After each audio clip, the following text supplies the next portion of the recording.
we spend a lot of time solving equations. Uh, we've solved, linear equations, quadratics. We've solved absolute values. This equation, though, that here is asking us to solve is a little bit different, right? I have 2x minus y equals 1. That means I have both an x and a y that I want to solve. I have to have both an x and a y as part of my solution. So try to think of a combination. I'll give you one. If I put 1 in for x, so I have 2 times 1 is 2, minus, if I put 1 in for y, so 2 times, and remember we talked about these coordinates, right? That's my x, that's my y. So I put 1 in for x, 2 times 1 is 2, minus 1 in for y, minus 1, I get 1 back out. So 1, 1 is a solution. But it's not the only solution. Another example is I could plug 3 in for x. 2 times 3 is 6. Minus, I could plug 5 in for y. So I'd get 2 times 3 is 6, minus 5 equals 1. Take just a second, pause the video, see if you can come up with another couple solutions to that equation. Here's some possible ones. You could plug 2 in for x. 2 times 2 is 4, minus 3 would give me 1. And you could have found a lot more. In fact, what you'll find pretty quickly is that there are an infinite amount of solutions to this equation. So that's different. Before when we solved a linear equation of one variable, or quadratics with one variable, we had one or maybe two solutions. Now we have a lot of solutions. In fact, we have so many I can't write them down. So instead, if you remember we talked about Descartes, he came up with this way to connect, to graph your solutions, or to show your solutions graphically and try to come up with a pattern. So let's graph these and see if we can get a pattern. So I have a point at 1, 1, when x is 1 and y is 1. I have a point at 3, 5. And I have a point at 2, 3. And I could do more points if I wanted, but what we would find is that there's a pattern to them. If I went up there, right, that point is 1, 2, 3, 4, and 1, 2, 3, 4, 5, 6, 7, right? If I plug 2 times 4 is 8, minus 7 is 1. It works too. And you could go this direction. I could go down 2 and over 1. See, so that would be x is 0 and y is 1. You plug 0 in for x, 2 times 0 is 0. Oh, so that should be a negative 1, right? Because we're down 1. Minus a negative 1 changes to plus 1, and you end up with 1. And we could keep going. In fact, you could even find points halfway in between, like that point that right there would work. And any point that falls on that pattern or on that line, you can see how it's forming a line, is going to be a solution to this equation. So there are an infinite amount of solutions. So when you have two variables, we cannot write down all of the solutions. So what we do instead is we graph the solutions and try to come up with the pattern that they follow. So that's what we're focused on this next unit. We're going to be graphing linear equations. Today we're going to go through one way to do it, which is just using a table, which really just means I'm finding some solutions, graphing them, and seeing if there's a pattern to them. So that's our learning goal here, is I can graph linear equations using a table. So let's use the example right here, y equals 2x minus 1.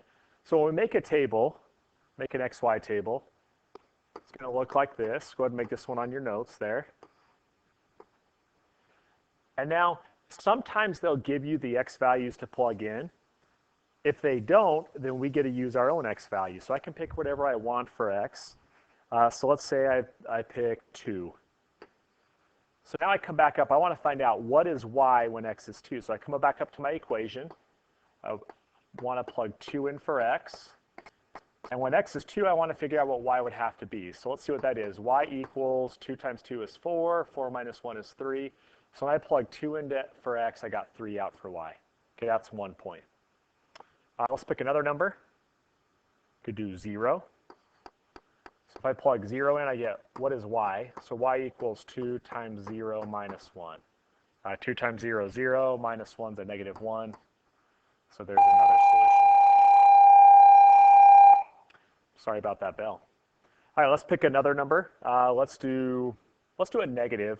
Let's do like a negative 2. If I plug negative 2 in for x, what is y? What's the y that goes with it?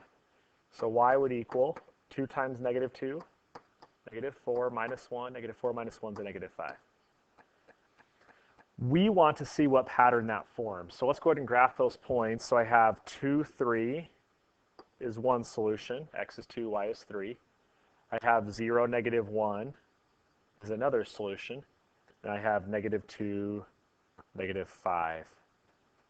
Okay, and what I'm hoping for, and today, later on we'll get into some functions or some that are not linear. Today they're all going to be linear. And the way you can tell they're linear is the equation has an x and a y, but there's no powers. There's not an absolute value with the x. There's no powers. It's just a y and an x, inside of the function there. Okay, so let's go ahead and grab a straight edge. Just draw the line that passes through all three. They look like they line up pretty good. When you do make a table, I want you to do at least 3 points. Really, with 2 points, you can draw the line. But if you do 3, then if we make a mistake, usually you can catch the mistake. So if the 3 points don't line up, you know you've done something wrong, and you can go back and check it. I'm going to skip over this one. And that one, I want to show you one that looks, let's do this one. This one looks a little bit different. So I have 3x plus y equals 5. So again, we're going to make a table. And because there's no x values or y values given, we can plug in whatever we want. So let's pick some numbers.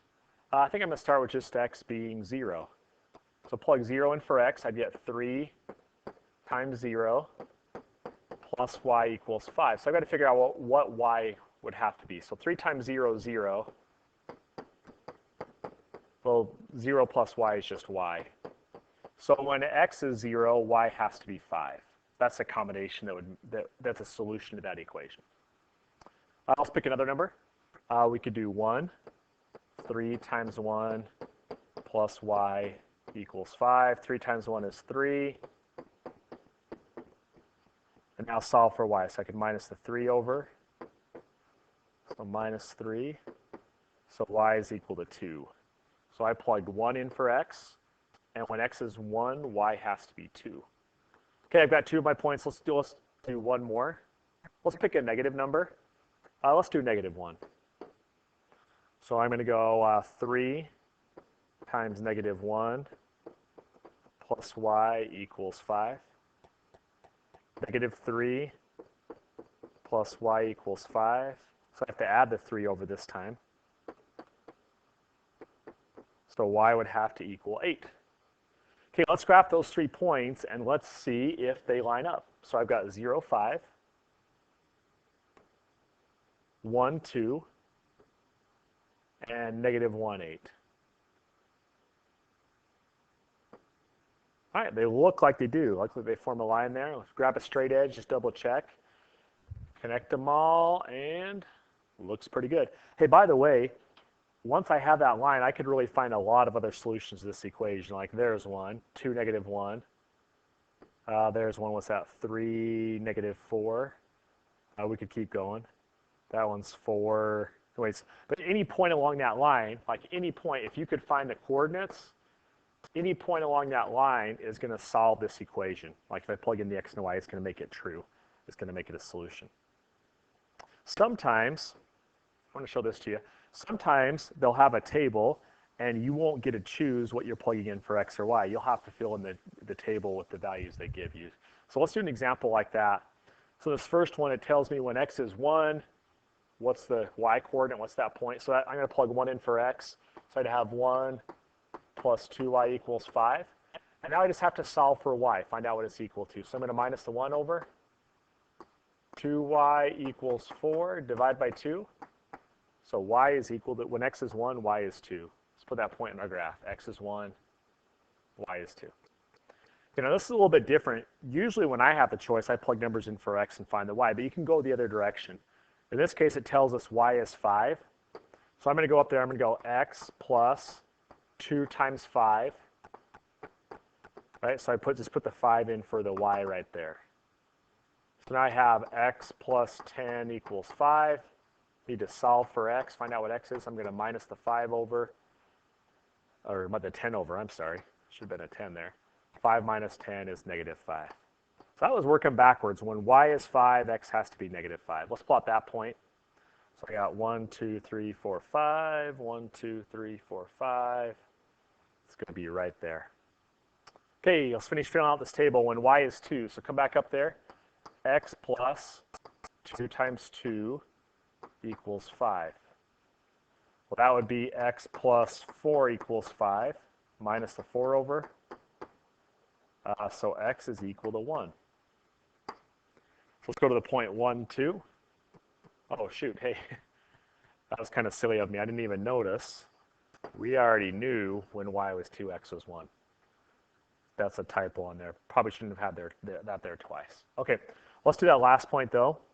When x is negative 2, we want to find out the y coordinate. So this time I'm putting it in for x. Negative 2 plus 2y equals 5. So I add the 2 over. 2y equals 7. Add the 2 over, so that'd be 7. Divide by 2.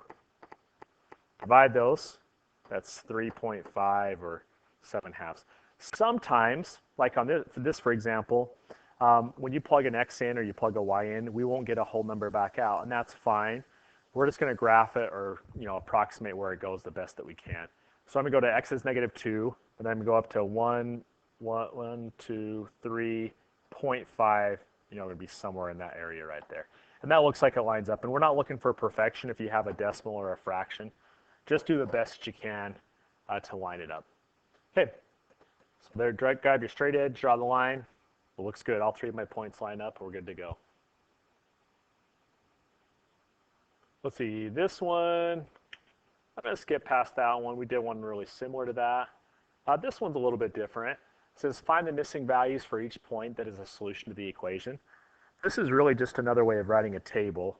It's just saying when I put 0 in for x, what is the y? So let's do that. If I put 0 in for x, I get negative 0 plus 2y equals 6. Well, the negative 0 is still just 0. So I end up with just 2y equals 6. Divide by 2. So y is equal to 3. Right there. So let's put that point on there. I got a point at 0, 3. When x is 2, so negative 2 plus 2y equals 6. So I got to solve for y here, so I'm going to add the 2 over. 2y equals 8. Divide by 2. So y is equal to, so when x is 2, y has to be 4. All right, last one, plug 0 in for y. So I'd have negative x plus 2 times 0 equals 6. Well, 2 times 0 is just 0. It just goes away. So I have negative x equals 6. I'm going to divide by negative 1. That makes that a positive. 6 divided by negative 1 is a negative 6. So now when I had to work backwards, it gave me the y and I had to find x. Okay, let's plot these points. I already got 0, 3. 2, 4 is right there. And negative 6, 0 is 1, 2, 3, 4, 5, 6. Negative 6, 0 is right there. Okay, grab a straight edge, draw the line that passes through there. And it looks like they line up pretty good. So that's what we're practicing today is we're going to graph. There's other ways to graph linear equations. You probably remember some. You've seen linear equations before. But we're just going to practice just with a table and just focus on the table you're finding solutions to the equation. And so if it gives you an x or a y, you plug in that x or y, and if it gives you x, you plug it in to find out what y is. If it gives you y, you plug it in to find out what x is. If it doesn't give you anything, then you get to make your own table. So make your own table, and you get to pick your own x values to plug in. But that's it. Thanks, guys.